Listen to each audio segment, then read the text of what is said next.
राज्य मंत्रिमंडळाच्या विस्तारामध्ये स्थान न मिळाल्यामुळे विनायक मेटे नाराज झालेले आहेत। आज विधान परिषदेतील आमदारकीच्या शपथविधीला विनायक मेटेंनी गैरहजेरी लावून आपली नाराजी दाखवून दिली। विधान परिषदेच्या नवनिर्वाचित सदस्यांचा शपथविधी सोहळा आज विधान परिषद पार पडला। दिवाकर रावते, रामराजे निंबाळकर, नारायण राणे, सुभाष देसाई, सदाभाऊ खोत, धनंजय मुंडे, प्रवीण दरेकर, सुरजित सिंग ठाकूर, RS सिंह यांनी शपथ घेतली। शिवसंग्रामचे नेते विनायक मेटे यांचाही आज शपथविधी होणार होता, मात्र मेटेंनी या सोहळ्याला दांडी मारली।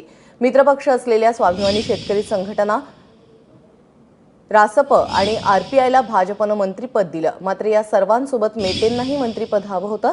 आज झालेल्या विस्तारामध्ये मेटेंचं नाव न आल्यामुळे त्यांनी नाराजी बोलून दाखवली आहे।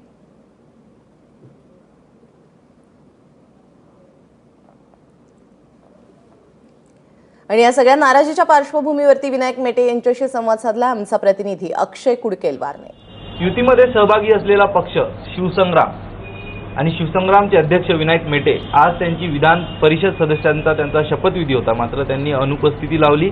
नेमकं काय यामागचं कारण आहे? कारण आजच राज्याच्या मंत्रिमंडळाचा विस्तार झाला, त्यामध्ये शिवसंग्रामला मंत्रिपद नाही आहे। काय कारण आहे आज विनायक मेटे विधान परिषदेच्या सदस्याच्या शपथविधीला गेले नाहीत? आपल्यासोबत मेटे साहेब आहेत। मेटे साहेब, मंत्रिमंडळाचा विस्तार झाला, आजच आपल्या विधान परिषद सदस्यत्वाचा शपथविधी होता, गैरहजेरी लावली, काय कारण? नाही, असं आहे की उघड आहे की मागच्या लोकसभा निवडणुकीच्या काळामध्ये किंवा महाराष्ट्रामध्ये महायुती 5 पक्षांची होती। त्यानंतर स्वर्गीय गोपीनाथरावजी मुंडे साहेब असतील, आताचे मुख्यमंत्री देवेंद्रजी फडणवीस असतील, विनोद तावडे असतील, या सगळ्यांनी मी त्यांच्यासोबत यावं, महायुतीत यावं म्हणून प्रयत्न केले आणि त्यांच्या विनंतीला मान देऊन मी महायुतीमध्ये यावं।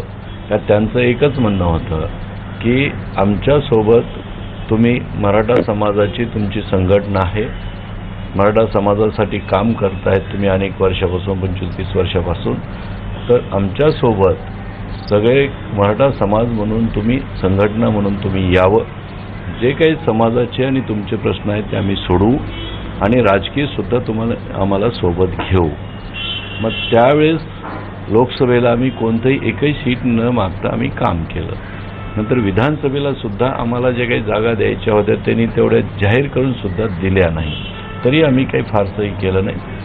परंतु नंतर मंत्रिमंडळाचा विस्तार झाला, एक वेळेस झाला, 2 वेळेस झाला, प्रत्येक वेळेस आम्हाला त्याही वेळेस सामाजिक प्रश्न सोडवण्याबरोबर राजकीय सुद्धा आमच्यासोबत मराठा समाजाची आणि इतर सगळ्या समाजाची मिळून जे शिवसंग्राम आहे याच्यामध्ये काम करणाऱ्या पदाधिकाऱ्यांना, सहकार्याला आम्ही संधी देऊ, अशा पद्धतीचं आम्हाला आश्वासन त्यावेळेस त्यांनी दिलेलं होतं। सगळ्या पद्धतीच्या अनावाका सगळ्या काही झालेल्या होत्या, सगळ्यांनी एक वेळ नाही, 25 नाही, 100 वेळेस सांगितलेलं होतं। असं असताना आता तिसऱ्या वेळेस जेव्हा मंत्रिमंडळाचा विस्तार झाला, बाकी सर्वांना न्याय देत असताना धनगर समाजाचं काम करत असणारे जानकर साहेबाला न्याय दिला, शेतकरी संघटनेचं काम करत असणाऱ्या सदाभाऊंना न्याय दिला, पुन्हा RPIचं मागासवर्गीय समाजामध्ये काम करत असणारे आमच्या आठवले साहेबांना न्याय दिला। मला आनंद झाला, त्याचे काही प्रश्नच नाही। परंतु त्याचबरोबर मराठा समाजाचं काम करणारी आमची संघटना आहे, त्यांना आम्ही सगळेजण एकत्र असताना सुद्धा आम्हालाच डावललं। हे का डावललं, कशामुळं डावललं आणि कशामुळं आमच्यावर अन्याय केला, संघटनेवर केला, समाजावर केला, हे काही कळायला मार्ग नाही। आणि म्हणून मी नाराजी तर 100% निश्चितपणानं आहे। सामाजिक प्रश्नावर त्यांनी जे काही आश्वासन दिलं ते त्यांनी लवकर सोडवायत म्हणून आमचा संघर्ष सतत सुरूच आहे। पण राजकीय प्रश्नावर सुद्धा त्यांनी आम्हाला सोबत घ्यायचं नाही की काय असं ठरवलं। त्यामुळे कालच्या याच्यामध्ये सगळ्याला एक न्याय देत असताना आम्हाला मात्र वेगळा न्याय त्यांनी का दिला हे आत्तापर्यंत आम्हाला कळलेलं नाही।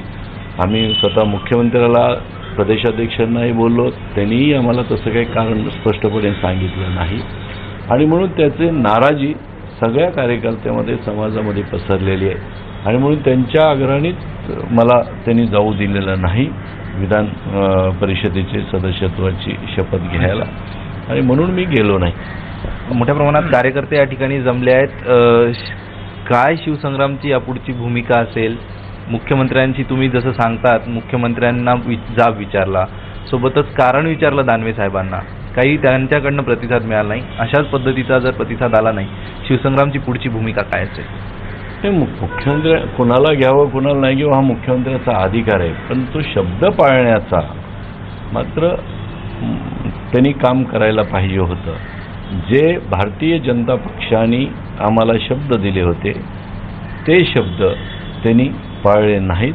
त्यामुळं भारतीय जनता पक्षाने फक्त आपल्याला फसवलं आणि धोका दिला ही भावना सगळ्या कार्यकर्त्यांची झाली. त्यामुळे कार्यकर्ते थोडेसे समाजामध्ये प्रतिक्रिया अतिशय वाईट येत चाललेली आहे.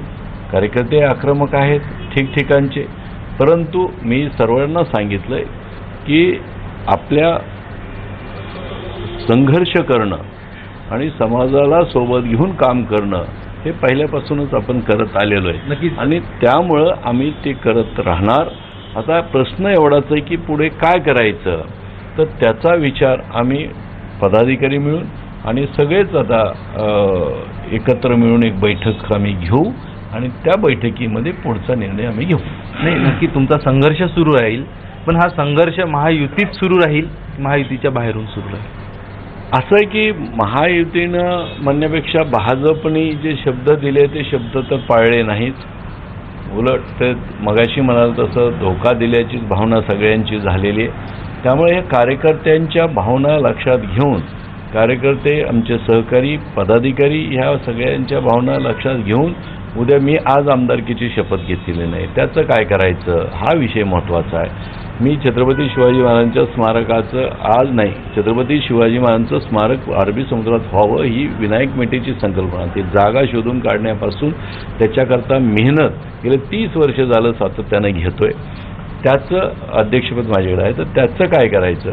नंतर शिवसंग्रामच्या एक आमदार मुंबईत आहेत डॉक्टर भारती लवेकर वर्सोवा मतदार, त्याच्याबद्दलचा काय निर्णय घ्यायचा, बाकीच्याच युतीबद्दलचा काय निर्णय, ह्या सगळ्याबद्दलची त्यांची भावना ही लक्षात घेऊन पुढचं पाऊल उचलू.